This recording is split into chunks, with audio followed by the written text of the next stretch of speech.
On va regarder donc ces fameux mots-clés qui s'appellent public.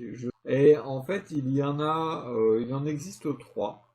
Donc, on a public, on a private et on a protected. Ces trois mots-clés permettent de faire ce qu'on appelle de l'encapsulation et ça permet de protéger globalement le fonctionnement de notre classe.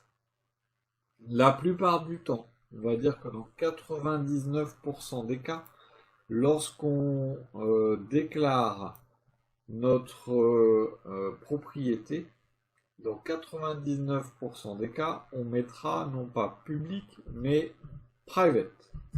Donc private, hein, pour ceux qui ont un mauvais accent anglais.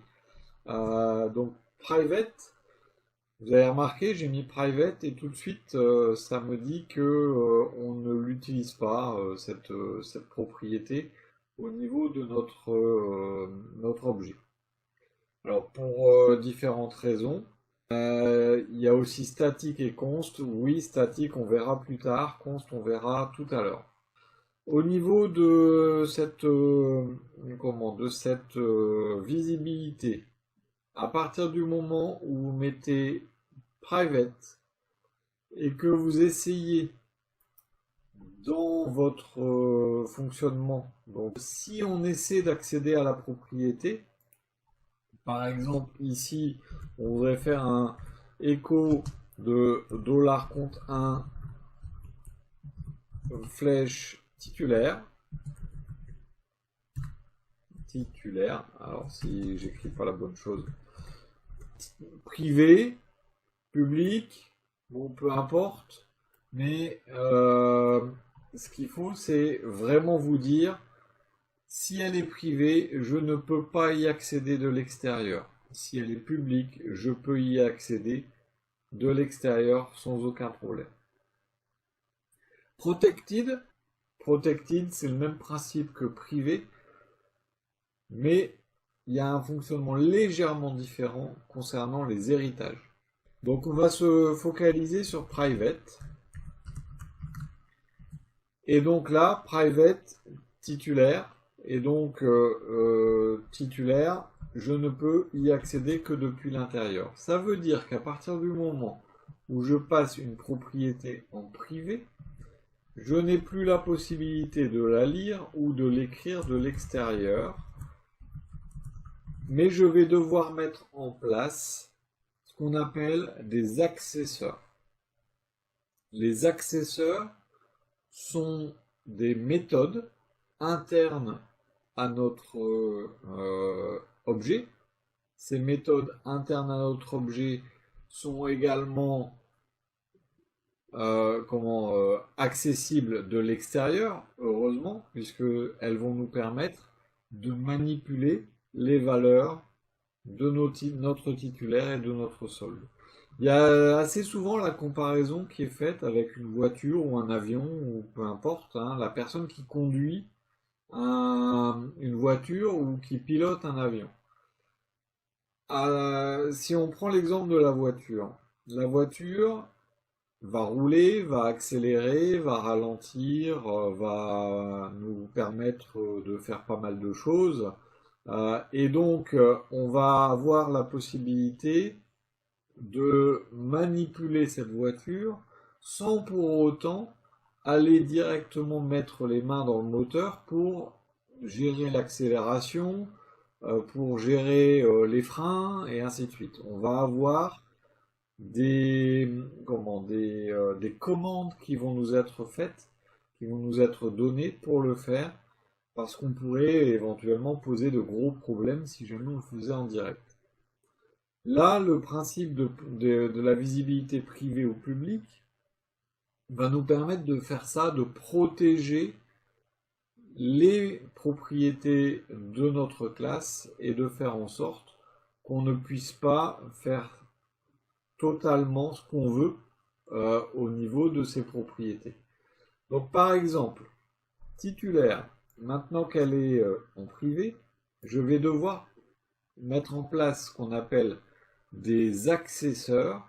et donc ce qu'on appelle le getter qui va nous permettre de l'obtenir, et le setter qui va permettre de la définir. Donc ces méthodes, on va les placer, alors la plupart du temps elles sont juste après le constructeur. Et donc c'est à cet endroit-là qu'on met les accesseurs.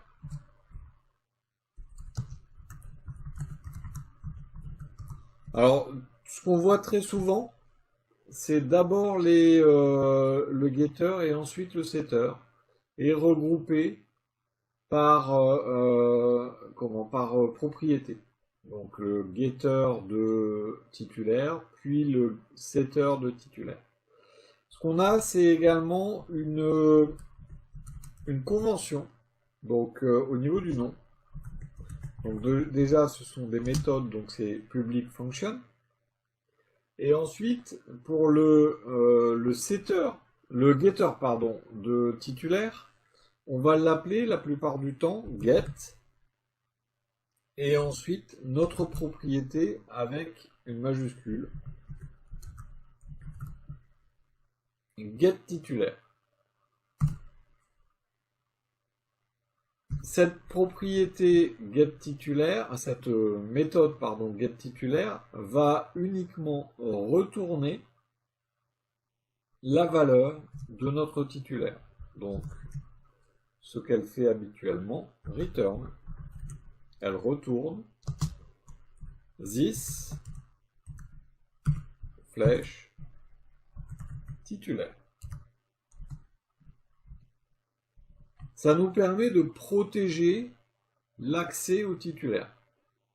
Alors, ce qu'on fait également, habituellement, c'est que juste après les parenthèses, on va avoir la définition de ce qui est retourné. Et là, ce qui est retourné, c'est une chaîne de caractères, string.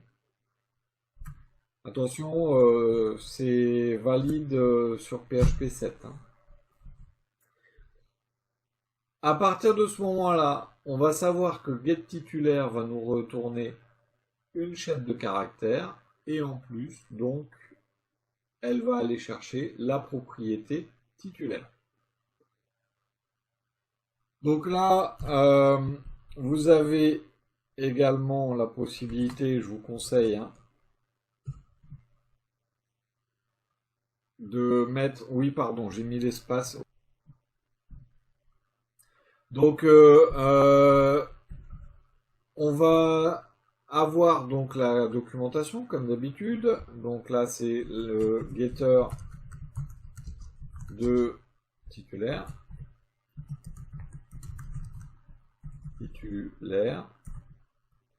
Donc on va pas marquer ça d'habitude, hein, on va plutôt marquer retourne la valeur du titulaire du compte.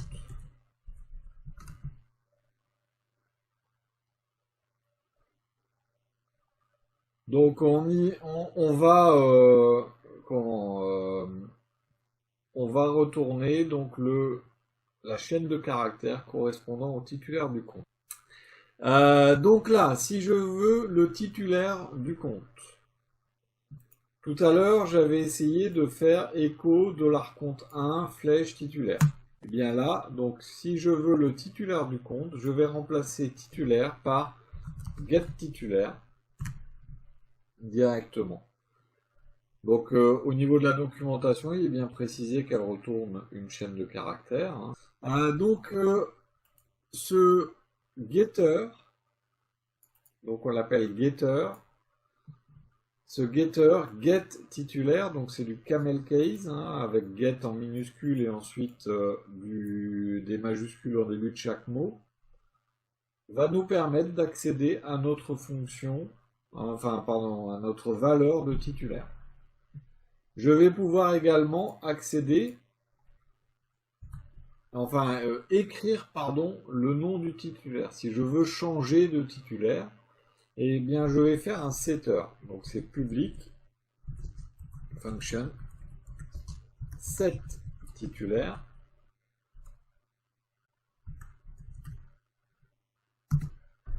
Là, je vais lui préciser que je vais entrer une chaîne de caractères qui va s'appeler titulaire. Titulaire. Je peux l'appeler nom hein, si je veux. D'ailleurs, je vais reprendre comme tout à l'heure. Je vais mettre $nom comme on l'a mis dans le constructeur pour bien vous montrer la différence entre les deux. Donc c'est une chaîne de caractères. Ensuite, ça va retourner l'objet lui-même, self. Et ensuite, on va mettre nos accolades.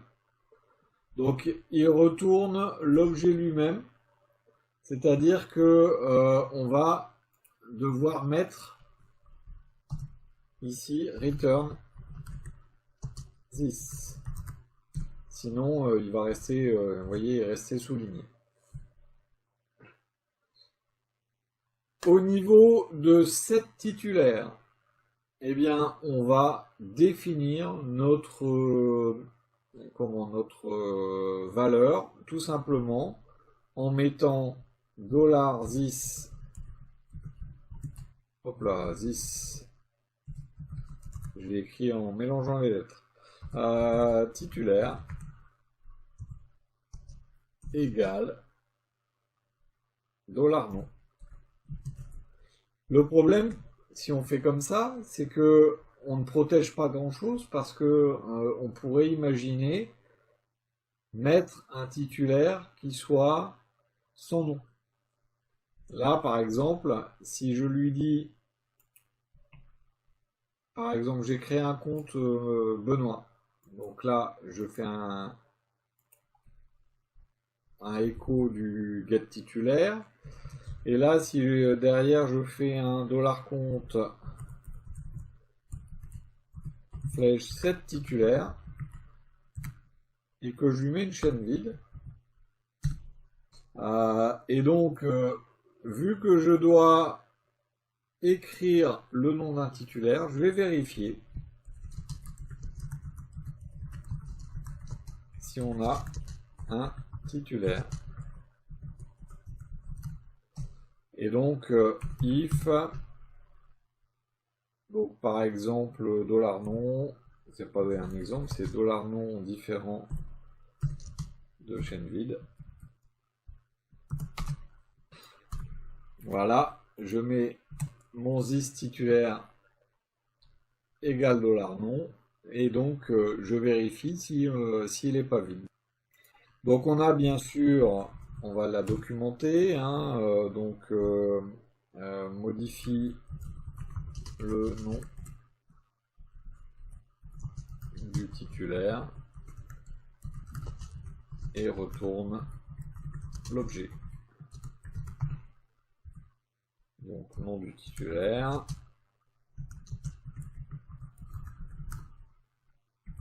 Et donc là, compte bancaire.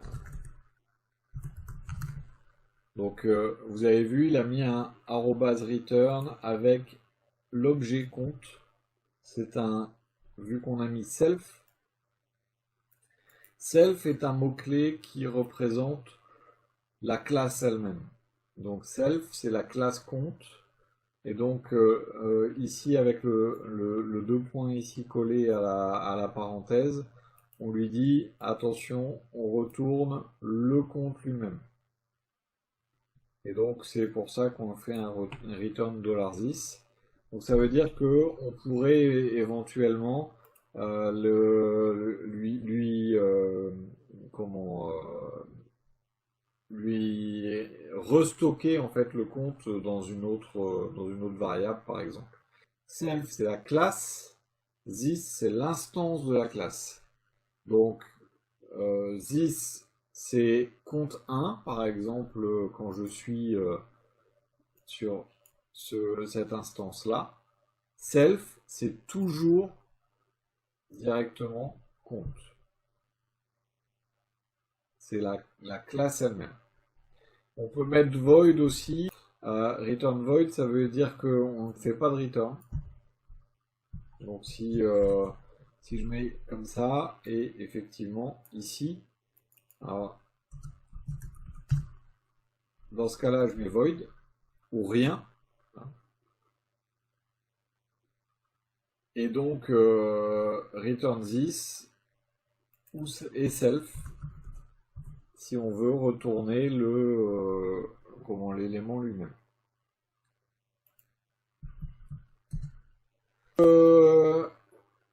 Voilà pour le getter et le setter. Donc là, on est sur le titulaire. Si on veut faire le getter et le setter de notre solde, puisque on a besoin aussi des accesseurs pour ce solde, eh bien on va faire le getter. Donc getter du solde, c'est public function get solde. Donc qui retourne un float.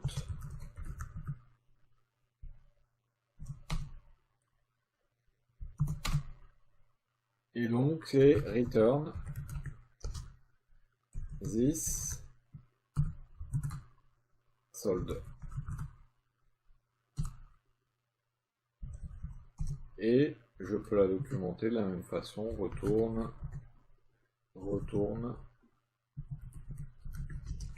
le solde du compte. Et donc là, solde du compte. Donc ça, c'est pour mon getter. Et pareil, on a le setter pour le solde. Eh bien, on va faire, donc en public, function set solde. On va avoir un float comme paramètre d'entrée qui va être, par exemple, $montant. Je fais la même chose que sur le constructeur, hein. Je prends volontairement des noms de variables différents, comme ça vous voyez là où ça se place. Self, donc il fait un return self, et on va avoir donc déjà un return $this. Et ce qu'on va avoir ici, eh bien, on va mettre en place le montant du solde du compte. Et donc, ce solde ne pouvant pas être négatif, on va vérifier est-ce qu'il est supérieur ou égal à 0. Donc, if montant est supérieur ou égal à 0,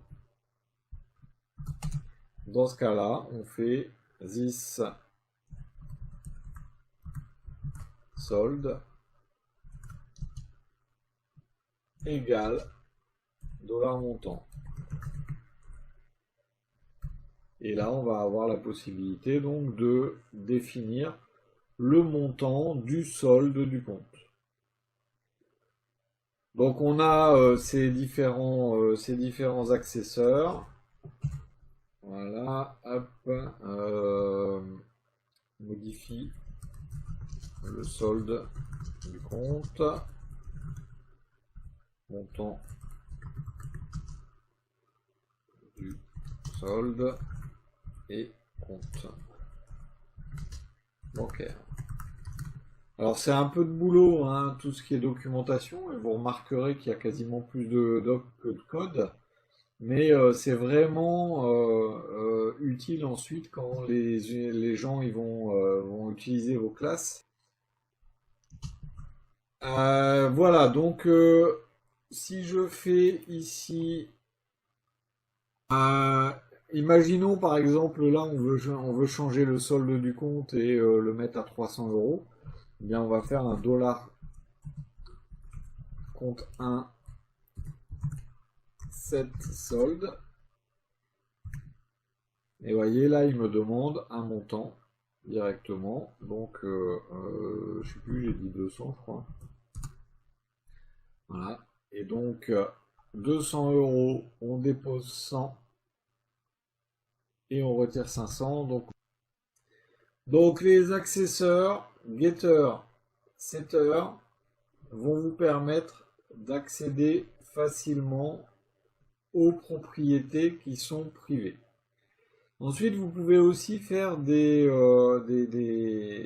méthodes qui pourront être privées ou protégées en protected.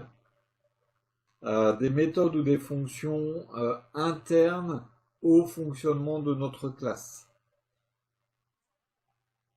On pourrait imaginer par exemple d'avoir une fonction qui a soit à intervalles réguliers, qui doit, à chaque fois qu'on doit retirer de l'argent, qui vérifie si le solde est négatif ou pas. Et dans ce cas-là, qui affiche un message, vous êtes à découvert. Ce genre de choses, on va pouvoir éventuellement au niveau du fonctionnement, ça va être exactement la même chose. Ça va être par exemple, je vais la mettre tout en bas. Si on veut faire une fonction privée, donc on va faire private function, par exemple découvert.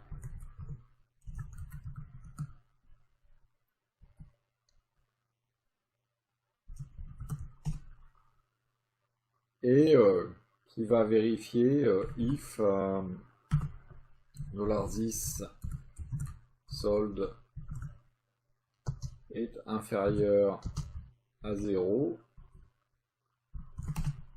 et qui va faire un return de vous êtes à découvert.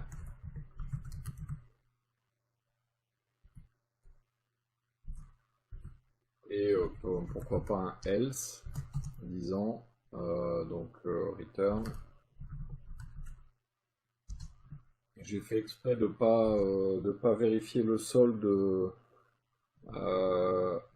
sur le constructeur. Vous allez voir après. Vous n'êtes, je cherche mes touches. Vous n'êtes pas à découvert.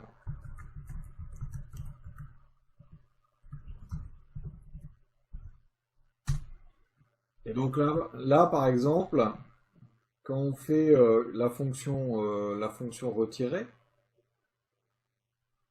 on pourrait imaginer ici faire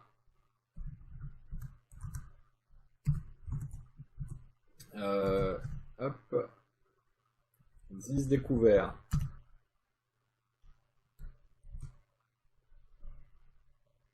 Donc là, après avoir retiré de l'argent, ici, quand on fait un retirer ici, on va nous refuser les fameux 500 euros. J'ai fait ce retirer. Ouais, sur la fonction retirer. Oui. Forcément, si je fais pas de return. Echo, pardon. Alors, en général, on fait des returns. Au niveau du constructeur, on peut la mettre où on veut, en fait, hein, celle-là.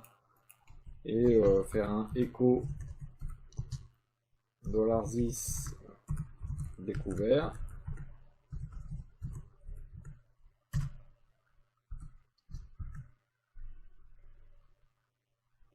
Et qu'on fait, hop, quand on crée la fonction, on met moins 500, ça nous permet d'exécuter des fonctions qui ne sont pas forcément utilisées à l'extérieur et de les utiliser en interne dans le fonctionnement interne de notre classe. Là par contre je ne peux pas du tout ici faire un $compte 1 découvert. Donc ça c'est interdit. Bon, je vais enlever sur celui-là. Donc une fois que vous avez fait ça, on a fait à peu près on a fait à peu près le tour des visibilités donc privées et publiques pour l'encapsulation au niveau de la PO. Il y a quand même une autre notion à connaître dans les. Alors, elle est un petit peu en relation avec les visibilités. C'est dans les mots-clés, donc on a public, private, protected, mais on a aussi le const. Après, on verra le statique un petit peu plus tard. On a la possibilité de définir des constantes. Donc des constantes, c'est, j'ai l'habitude de dire en formation, une constante, c'est une variable qui ne change pas. Et donc, les constantes vont se déclarer de la façon suivante. On va mettre un const, puis on va lui dire, par exemple, c'est un taux d'intérêt, on va lui donner son nom. Et donc, l'habitude est de nommer les constantes, je vais y arriver, en majuscules. Et si on a plusieurs mots, c'est de faire de l'underscore case. La spécificité des constantes, c'est que si je mets mon point virgule ici, vous voyez, j'ai une erreur. C'est que les constantes doivent être, quoi qu'il arrive, initialisées au moment où on les crée. Donc imaginons qu'on est à 5%.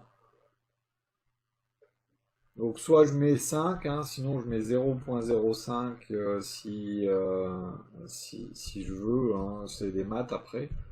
Donc là je dis c'est 5%, 5.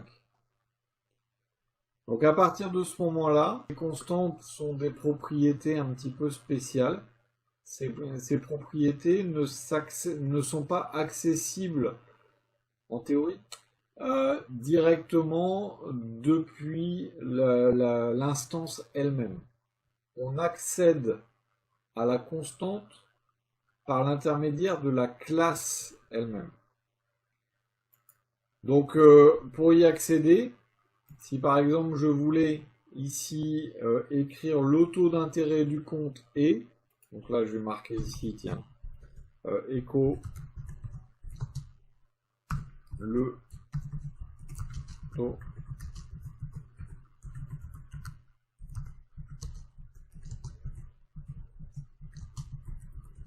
du compte et là je souhaiterais ajouter à l'intérieur ici, enfin à la suite, le taux d'intérêt du compte lui-même. Eh bien, je vais aller chercher directement dans ma classe en utilisant le double deux points. Et donc là, si je mets deux points, taux intérêt, si je mets deux points virgule, ça va pas le faire. On l'appelle opérateur de résolution de portée. Déjà. Peut-être petite info. C'est un nom à coucher dehors. Oui, c'est un nom à coucher dehors. Puisqu'il s'appelle Pamaim Nekudotaim. Une constante qui s'appelle PDO param. Et donc PDO param int par exemple, c'est une constante qui s'appelle param int qui est, voyez, qui est déclarée dans la classe PDO. Et donc cette écriture que vous avez déjà vraisemblablement utilisée en PHP, on va dire procédural, vous ne saviez peut-être pas, mais donc ce deux points ou cet opérateur de résolution de portée vous permet de lire dans une classe directement la valeur d'une constante. Donc vous en avez d'autres, hein, dans le PDO, il y en a pas mal, hein, PDO fetch, voilà. Le fetch assoc par exemple, c'est 2. Le fetch both, c'est 4. Fetch bound, c'est 6. Et ainsi de suite, hein. Vous avez à chaque fois des valeurs qui ont été définies. Donc ça, directement ici, compte taux intérêt va me permettre d'aller lire la constante taux intérêt dans mon objet de la classe compte.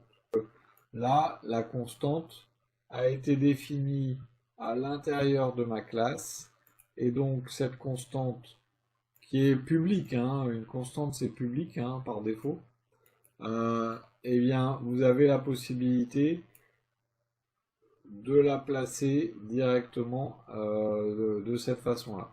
Alors il y a la question qui se pose assez souvent, c'est est-ce que je peux faire une constante privée?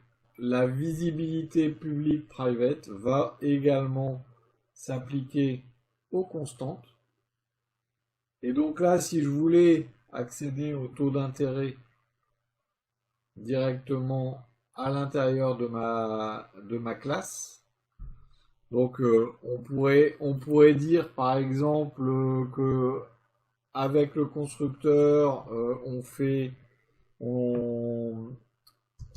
on ajoute automatiquement les 5% donc, au montant